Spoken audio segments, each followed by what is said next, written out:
Halo Sobat Kominfo, selamat datang di podcast Kepoin Yuk!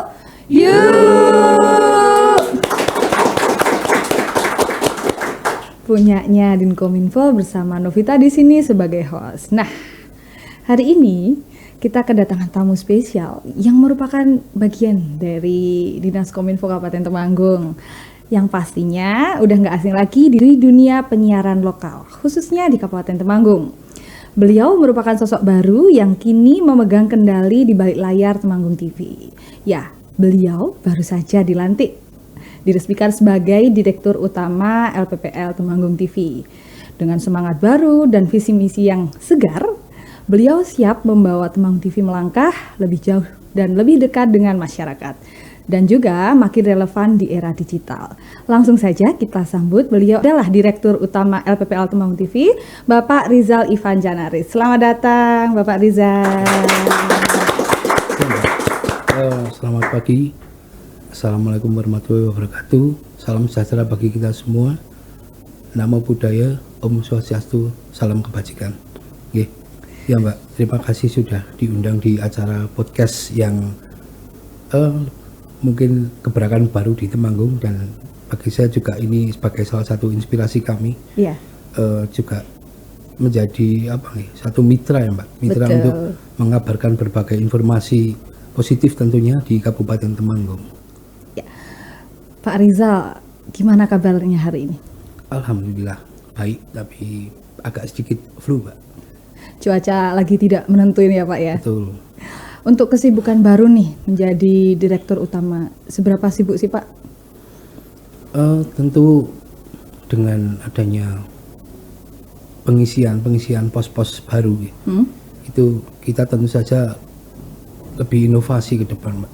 Jadi kita tidak ingin LPPL Temanggung TV ini stuck seperti algoritma dan juga persepsi yang telah lewat kemarin Mbak. Kita tentunya ini bukan masalah jabatan atau siapa yang mengisi jabatan itu, tapi ini lebih ke sebagaimana kita yang ada di posisi itu memiliki tanggung jawab besar untuk membawa TV ini minimal sesuai harapan masyarakat dulu lah.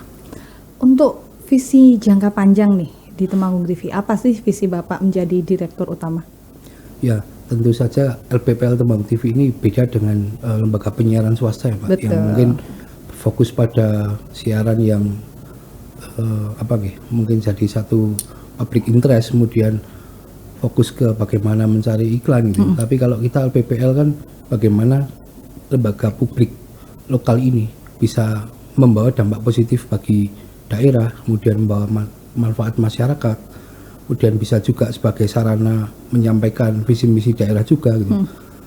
Terlepas dari kita juga mulai ayo kita lari, kita juga bagaimana caranya kita bisa cari iklan sebagai satu partner dengan tujuan utama seperti LPPL lokal yang lain adalah kesejahteraan karyawan dan juga karyawati, Pak. Untuk strategi dalam mencapai visinya, adakah strategi yang sudah dirancang? Bagi saya membawa LPPL Temanggung TV untuk lari dan terbang tinggi itu bukan satu perkara mudah. Betul. Tapi karena satu keyakinan tertentu bahwa teman-teman karyawan di TV itu sebenarnya adalah orang-orang berkualitas, Pak. Betul. Tinggal bagaimana kita menyatukan lidi-lidi yang tercecer ini. Jadi tidak ada lagi istilah direktur, manajer, enggak. Kita semua sama. Kita semua satu tubuh. Bagaimana kita punya satu ideologi namanya LPPL Temanggung TV. Itu jadi stimulan pertama adalah bagaimana teman-teman ini bisa bangkit. Karena mereka juga secara prinsip adalah orang-orang yang berkualitas. Bukan ini wacana, tapi saya sudah membuktikan bahwa teman-teman ini adalah orang-orang yang hebat gitu. Jadi bagaimana kita menyatukan ide, kreativitas, gagasan menjadi satu satuan, satu hal yang padu untuk disajikan. Lalu Bapak, bagaimana cara kita membedakan nih Temanggung TV dari media-media lokal yang ada dalam hal konten atau pendekatan kepada masyarakat? LPPL di Temanggung ada dua ya Mbak. Betul. LPPL Temanggung TV dan juga LPPL RTFM, saudara tua kita. Betul. Dan memang selama ini kita sudah berkolaborasi dengan baik. Tapi memang saya punya satu harapan ke depan kita akan berkolaborasi dengan lebih baik lagi dalam satu naungan dinas Dinkominfo. Karena kita juga adalah anak-anak dari Kominfo, LPPL yang ada adalah satu satuan yang harus bersinergi, Pak. Gak bisa kita berdiri sendiri, dan itu sudah insya Allah kita mulai ke depan. Kita punya satu event penyelenggaraan futsal. Ini mohon doanya untuk masyarakat, kita mau menggelar futsal namanya Temanggung Cup. Itu tim panitia kita kolaborasi antara TV dan radio. Itu bukti bagaimana kita pengen memulai suatu sinergitas yang baik ke depan. Sudah boleh di-spill belum acaranya mau kapan? Insya Allah September nanti kita akan mulai gelar, nanti kita akan mulai publis seperti apa futsalnya, siapa pesertanya, yang jelas pelajar. Oke, nanti kita tunggu aja Mbak, masih dalam pembahasan. Berarti untuk teman-teman pelajar nih sudah ada bocoran bakal ada event besar ya. Ada Temanggung Cup yang digagas oleh LPPL Temanggung TV dan juga LPPL Radio Temanggung yang akan dilaksanakan di bulan September. Jadi persiapkan dulu, mumpung waktunya masih agak panjang ini ya. Betul, sekalian titip promo ini. Ya, iya, boleh titip promo, besok lagi promo lagi di sini boleh. Lalu Pak Rizal, bagaimana sih cara Temanggung TV menjaga independensi redaksi dalam menyampaikan berita, terutama jika berkaitan dengan berita-berita pemerintah daerah?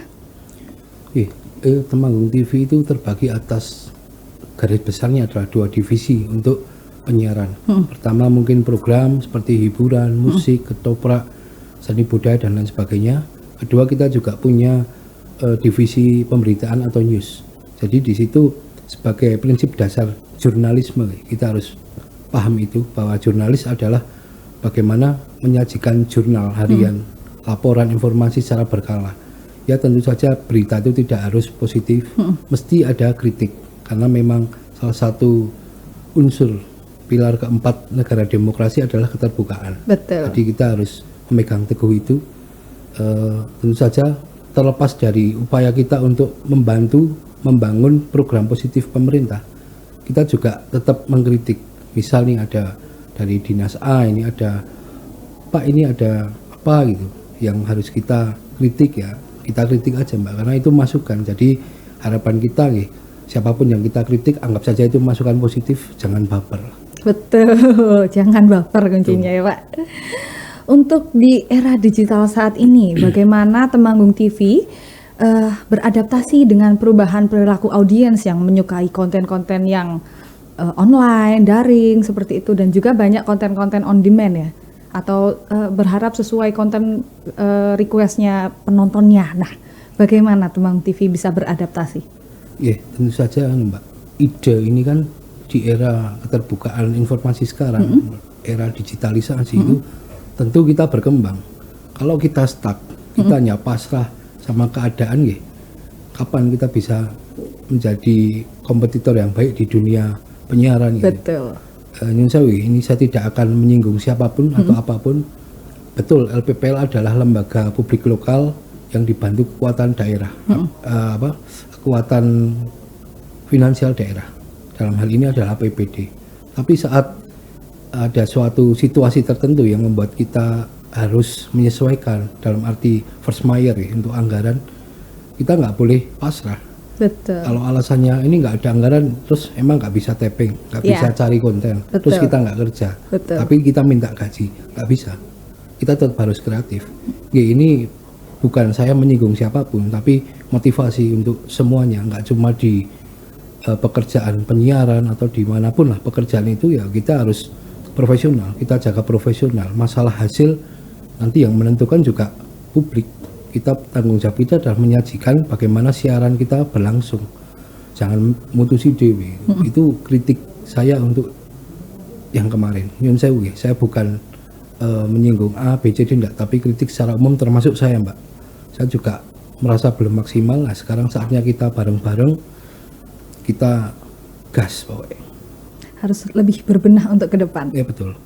Untuk rencana ke depan nih, apakah ada rencana memperluas platform seperti kanal YouTube atau podcast atau media-media digital yang lainnya? Ya, saya tambahi menyambung yang tadi pertanyaan sebelumnya.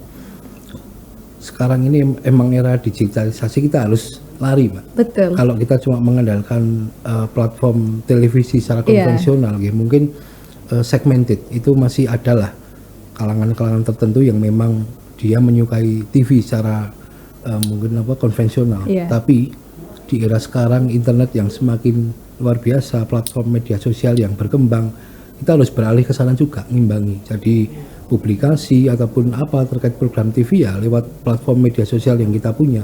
Termasuk ke depan kami mohon doa restunya agar ke depan kita juga bisa mungkin pelan-pelan kita menuju ke live streaming TV. Jadi kita tidak ada alasan untuk di sana nggak ada sinyal dan lain sebagainya. Kita manfaatkan apa yang ada dengan sumber daya yang mungkin bisa dikatakan minim. Tapi bagaimana kita bisa maksimalkan itu semua. Selain dengan live streaming TV, ada program-program khusus lain nggak terkait dengan digitalisasi yang lebih marak ini? Kalau program-programnya kita akan menyesuaikan dulu Mbak, karena namanya satu konten siaran itu harus dua arah. Tidak murni kita punya ide, kita lempar masyarakat, enggak. Kita juga harus ngambil ide dari masyarakat bawah. Jadi kita juga mohon izin masyarakat nanti bisa ikut aktif memberikan ide, gagasan, ataupun masukan ke TV, termasuk kritik. Kita akan terbuka karena itu adalah hal positif. Kembali lagi jangan baper. Untuk semua teman-teman termasuk saya sendiri. Iya, jangan baper sekali lagi. Pak Rizal, sebelum kita lanjut ke pertanyaan-pertanyaan selanjutnya, kita stop dulu, kita istirahat sejenak, kita akan menyaksikan informasi yang akan lewat setelah ini. Tetap di Kepoin Yuk! Yuk!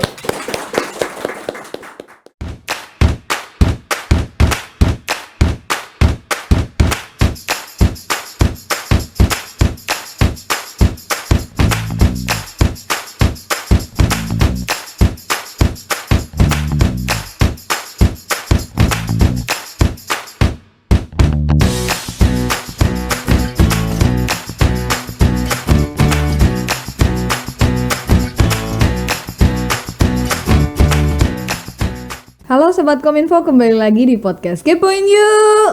Yuk! Punyanya Din Kominfo masih bersama saya Novita dan Pak Rizal di studio ini. Nah Pak Rizal, menyambung pertanyaan yang tadi nih.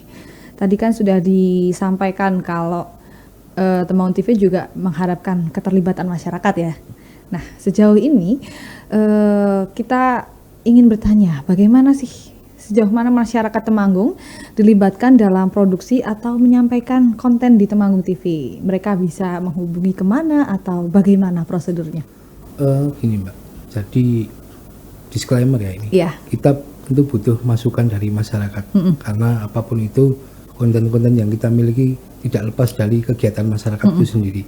Kita punya satu platform media sosial baik itu Instagram dan mungkin YouTube itu masyarakat kita buka secara aktif, monggo silahkan. Kita punya beberapa program, nanti masyarakat aku pengen melu program ini bicara nih, bisa langsung komunikasi karena kita harapannya kita open dan kita memang insya Allah teman-teman juga sangat senang Mbak dengan banyaknya program kegiatan interaksi masyarakat tapping itu. Teman-teman juga seperti sebuah healing bagi teman-teman, bagi saya pribadi juga turun ke lapangan ke masyarakat itu adalah healing. Jadi kita lebih banyak informasi, lebih banyak relasi itu healing jelas Pak. Itu healing bagi kami. Bekerja harus dengan hati karena nggak bisa kalau kerja kepeksa akhirnya ya sia-sia mubadir. Betul. Lalu untuk program-program yang lama sudah pernah dijalankan di Temanggung TV, mungkin dulu ada segmen tentang musik keroncong atau tentang podcast kayak gitu, apakah masih akan berjalan? Tentu ini sebuah bentuk kayak revitalisasi lah bahasanya, sing mungkin itu salah atau benar tapi saya bilang itu revitalisasi. Kita sesuaikan lagi Mbak, nanti mungkin ada 1-2 program yang sudah nggak relevan kita perbarui gitu. Bukan berarti kita meninggalkan yang lama, itu tidak, tapi tujuan kita sama, pengen membuat satu pembaruan, inovasi, menyesuaikan perkembangan zaman, menyesuaikan algoritma permintaan masyarakat, selera konsumen seperti apa gitu. Jadi nanti akan kita tata ulang. Yang jelas selama 1 hari, setiap hari kita mengudara itu 12 jam, mulai jam 10 pagi sampai 10 malam. Bagaimana kita caranya memenuhi itu gitu. Jadi jangan sampai harapan kita juga jangan terlalu lama lah mengulang acara-acara gitu. Harus disegarkan lagi ya Pak. Betul, Pak. Untuk program yang baru nih, sudah adakah rencana program-program baru? Nggih. Kita sambil berjalan ini terus kita membuat program itu bukan berarti kita pengen menanggalkan program lama nggih, tapi kita pengen kita semaksimal mungkin mengisi jam siaran tiap hari itu. Bagaimana caranya ya caranya gitu. Kalau kita cuma piye nggak bisa bekerja ya ngapain gitu. Lebih baik kita dinilai jelek tapi kita sudah menghasilkan suatu Karya, pekerjaan gitu. Nah, ke depan ini sejauh ini ya, sampai detik ini ada 2 program baru yang sekalian ini juga saya sampaikan ke publik bahwa kita punya namanya Roadshow Minggon dan juga satu lagi yang akan kita launching ini namanya Temanggung In Frame. Apa itu? Temanggung In Frame itu adalah berbagai khasanah tentang Temanggung kita sajikan dalam satu frame kamera. Itu nanti bisa mulai dari seni, pariwisata, budaya, atau mungkin daya tarik lain. Kuliner, UMKM gitu boleh ya Pak? Mungkin lebih ke makanan tradisional. Ya. Kalau kuliner UMKM kita udah punya segmen-segmen lain Mbak, program khusus. Gitu. Mungkin seperti itu Mbak, secara garis besarnya. Kapan program ini akan dilaksanakan? Sekarang kita masih dalam satu proses pembuatan bumper untuk teknis gitu. Tapi untuk pengambilan materi video perdana kemarin saya dengan tim kameramen sudah terjun ke namanya Home Care Bonsai, ada di Ngadirjo. Saya juga baru tahu itu ada Home Care Bonsai yang menurut kami itu menarik. Jadi kita masukkan bahwa bonsai koleksi para kolektor di Jawa Tengah itu ternyata dirawat di situ Mbak. Dan saya baru tahu ternyata Temanggung itu sangat kaya, sangat beragam dengan khasanah lokal. Jadi kita pengen mewadahi itu dalam satu bingkai acara namanya Temanggung In Frame. Ya doakan saja Mbak. Ya kita doakan semoga acaranya sukses karena pasti ini akan memberikan informasi-informasi kepada masyarakat yang tadinya belum tahu nih Temanggung ada apa. Ternyata banyak sekali potensi-potensi yang bisa disajikan kepada masyarakat. Untuk segmentasi bisnis nih Pak, apa segmen yang sudah disiapkan? Kami ingin juga Mbak punya satu cita-cita bekerja itu konotasinya langsung ke kesejahteraan. Itu dimanapun tempat, termasuk kami juga ingin mencapai satu titik tambahan kesejahteraan tertentu secara sah dan legal. Karena sekali lagi perlu digarisbawahi, carilah rezeki secara sah dan legal tanpa melanggar hukum. Betul. Itu termasuk itu pengingat buat saya sendiri Mbak. Jadi kita berjalan itu sesuai alur saja Mbak. Karena Temanggung itu kecil. Jadi perilaku negatif kita pasti akan suatu saat nanti, apalagi terkait uang, itu kita harus hati-hati. Tanpa mengurangi esensi kita pengen sejahtera itu betul. Tapi yang pengen sejahtera itu kan semua, tidak hanya 1-2 orang juga, tapi semua. Kita pengen ada suatu pemerataan. Salah satunya dengan satu metode sistem bisnis yang kita tata, termasuk yang kita mulai pelan-pelan, mungkin satu penawaran iklan ke perusahaan atau ke manalah unit usaha mana. Kemudian kita juga lagi merintis mengenjot event. Yang pertama kita sudah lewati kemarin event namanya Lomba Mewarnai dari Temanggung TV, itu berapa pekan lalu dan alhamdulillah kita juga sukses. Itu tingkat TK dan PAUD di Kecamatan Logomulyo. Perkara hasil alhamdulillah hasilnya tipis banget, tapi paling nggak kita nggak ngerepoti lembaga. Dan teman-teman saya lewat podcast ini saya apresiasi, terima kasih teman-teman semuanya yang sudah terlibat, jenengan luar biasa. Dan ke depan tadi saya sudah sampaikan kita mau buat futsal, ada juga kita pengen buat satu lomba namanya lomba cover lagu. Ini lagi kita susun secara sistem. Nanti teknisnya kita mengcover lagu lewat video, kita kirimkan ke LPPL Temanggung TV untuk kita lombakan. Itu 2 planning terdekat ke depan nih. Jadi salah satu sistem bisnis ya seperti itu. Semoga apa yang kita lakukan bisa menambah kesejahteraan karyawan secara sah dan legal sekali lagi Mbak. Iya, sangat variatif sekali ini ya program-program ke depan dari Pak Rizal ini ya. Lalu terkait tadi juga dibahas tentang keuangan ya Pak. Mekanisme pengelolaan keuangan dan operasional yang ada di Temanggung TV itu tuh bagaimana sih selain dari pendapatan, terutama untuk penggunaan dana dari APBD? Ya, kembali lagi kita ngobrol APBD itu adalah uang negara nih. Jadi siapapun yang mengelola itu, termasuk kami LPPL Temanggung TV lewat bidang keuangannya itu harus terbuka, harus amanah. Kita harus punya satu sistem keterbukaan publik bagaimana kita menggunakan anggaran itu. Namanya APBD, Mbak. Itu pasti satu deviasi pelanggaran hukumnya, mesti ada satu dampak terkait itu. Dan itu mungkin bukan cuma kata-kata saya, tapi itu adalah kita ada negara hukum, jangan bermain-main dengan itu, Mbak. Kemudian terkait pengelolaannya ya harapan saya ini terbuka untuk teman-teman semua. Jadi ya bendara itu hanya satu pengelola keuangan, tapi teman-teman di TV juga punya hak yang sama untuk tahu kekuatan lembaga kita, termasuk APBD ini berapa, kemudian kas lembaga kita dari hasil jerih payah kita mencari iklan mungkin itu berapa, itu harus semua tahu.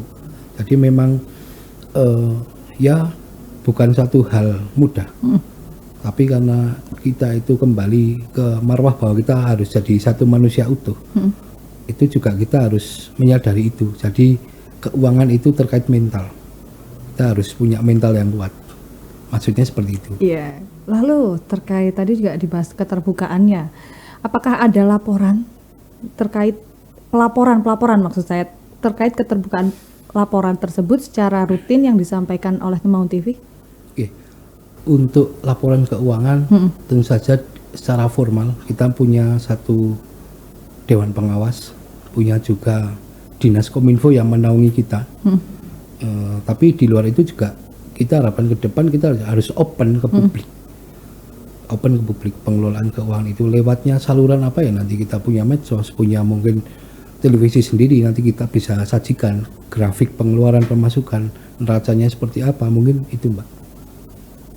Lalu tantangan terbesar yang dihadapi Temanggung TV dan bagaimana sih cara mengatasinya? Kembali lagi tadi saya sampaikan teman-teman ini luar biasa, kreatif, hebat, berpengalaman. Sebelum di TV teman-teman punya pengalaman sendiri-sendiri. Tantangan terberat adalah revolusi mental. Betul. Kita harus punya satu mental kuat untuk jadi penopang lembaga ini, Mbak. Karena namanya mental itu naik turun ya, top and down. Makanya kita harus punya satu sistem khusus saling mengingatkan, imunitas untuk sesama karyawan, saling mengingatkan. Kita harus punya mental kuat, punya daya juang kuat untuk bagaimana TV ini bisa mencapai visi dan misinya dengan baik dan amanah. Kalau diminta menyebutkan hal yang paling atau hal yang perlu diperbaiki, satu saja bisa nggak, Pak? Bolehkah kami tahu? Mental, tetap mental nih ya. Ya. Kenapa ini?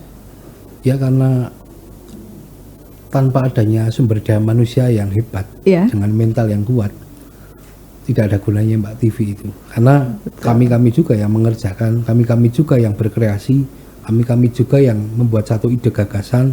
Jadi saat mental kita kuat, kekompakan kita kuat, keinginan kita untuk bersama membangun televisi ini juga kuat, whatsoever, nanti kita tetap terbang tinggi. Pasti akan jadi Temanggung TV yang lebih baik dari sebelumnya. Insya Allah, doakan saja, Mbak. Terakhir nih Pak Rizal, harapan untuk Temanggung TV.